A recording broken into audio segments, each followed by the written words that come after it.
भक्ति धारा सबका कल्याण हो।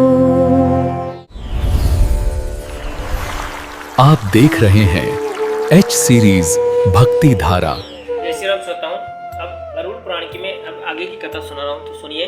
पहले बताए गए मर्त स्थान द्वारा चौराहे विश्राम स्थान में तथा काष्ठ संचयन स्थान में प्रत्येक 5 पिंडों का दान करने से 100 में आहुति अग्निदाह की योग्यता आ जाती है, अथवा किसी प्रकार के प्रतिबंध के कारण उपयुक्त पिंड नहीं दिखाई दिए हैं, सब राक्षसों के भक्षण योग्य हो जाता है। अतः स्वच्छ भूमि पर बनी हुई वेदी को भलीभांति मार्जन उपलेपन के द्वारा शुद्ध कर उसके ऊपर यथाविधि अग्नि को स्थापित करना चाहिए। तदंतर पुष्प अक्षय आदि के कर नाम वाले अग्निदेव की विधिवत पूजा करके दाह करें। दाह कार्य में चांडाल के घर की अग्नि, चिता की अग्नि और पापी के घर की अग्नि का प्रयोग नहीं करना चाहिए और निम्नलिखित मंत्र से अग्नि की प्रार्थना करनी चाहिए। तमं भूतिक्रह जय गद्योनिस्तम लोक परिपालकम उपसंहारम तस्मात् तवमेनम सर्वहंगनया वर्तम। हे देव, आप भूतकृत है। हे देव, आप इस संसार के योनि स्वरूप और सभी के पालनहार है, इसलिए आप इस सब का अपने में उपसंहार करके अमृत स्वरूप स्वर्ग में ले जाइए। इस प्रकार कर्मव्याध देव की विधिवत पूजा कर शव को चिता की अग्नि में जलाने का उपक्रम करना चाहिए।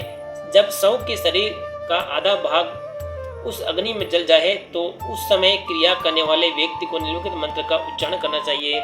अस्महा तव मदि जातोषि तव दयं जायतां पुनः अश्रु सर्वगाय लोकाय स्वाहा। अर्थात हे देव, आप इसी से उत्पन्न हुए हैं, ये शरीर पुनः आपसे उत्पन्न हो। अमुक नाम वाला ये प्राणी स्वर्ग लोक को प्राप्त करे। ऐसा कहकर तिल मिश्रित आज्य आहुति चिता में डाल जल रहे शव के ऊपर छोड़ दे।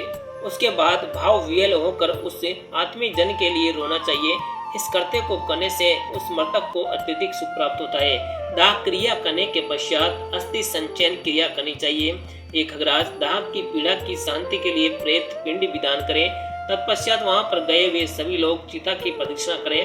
कनिष्ठ करें से सूक्त जपते हुए स्नान के लिए जलाशय आदि पर जाए। वहां पहुंचकर अपने वस्त्रों का प्रक्षालन कर पुनः उन्हें ही पहनकर मर्त व्यक्ति का ध्यान करते हुए उसे जल दान देने की प्रतिक्रिया करें और मर्त व्यक्ति के प्रेत रूप में जल दान देने की आज्ञा दी है।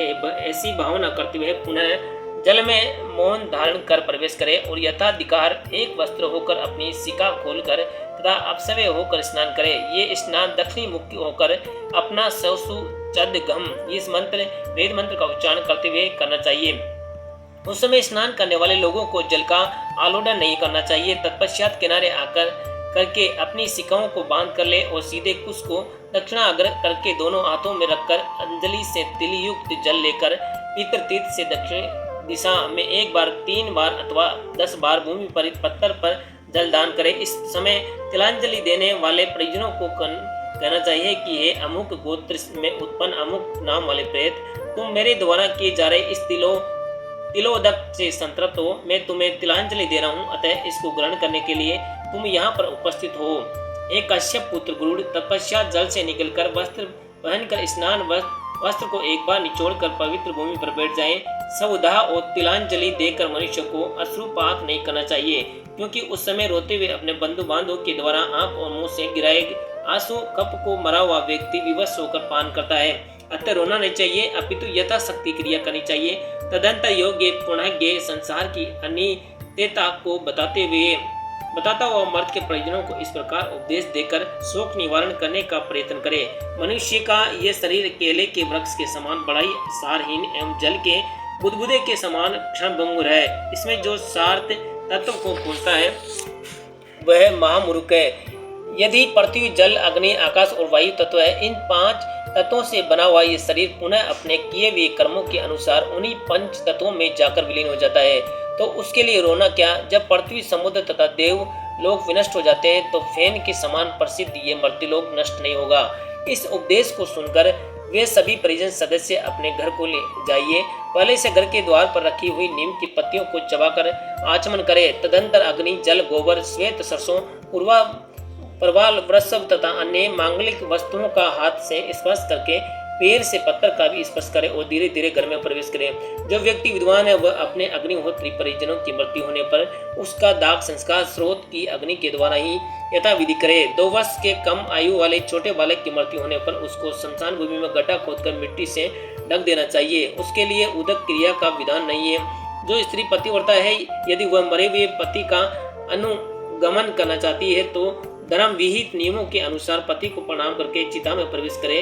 जो स्त्री जीवन के व्योम से चिता पर चढ़कर पुनः बाहर आ जाती है उसे प्रजापत्य व्रत करना चाहिए।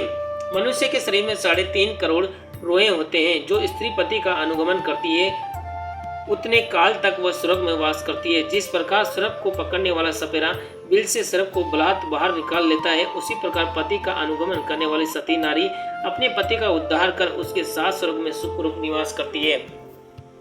अप्सराएं उसका सम्मान करती है तथा वह पतिव्रता नारी तब तक पति के साथ सुख भोग करती है जब तक 14 इंद्रियों की अवधि पूर्ण नहीं हो जाती।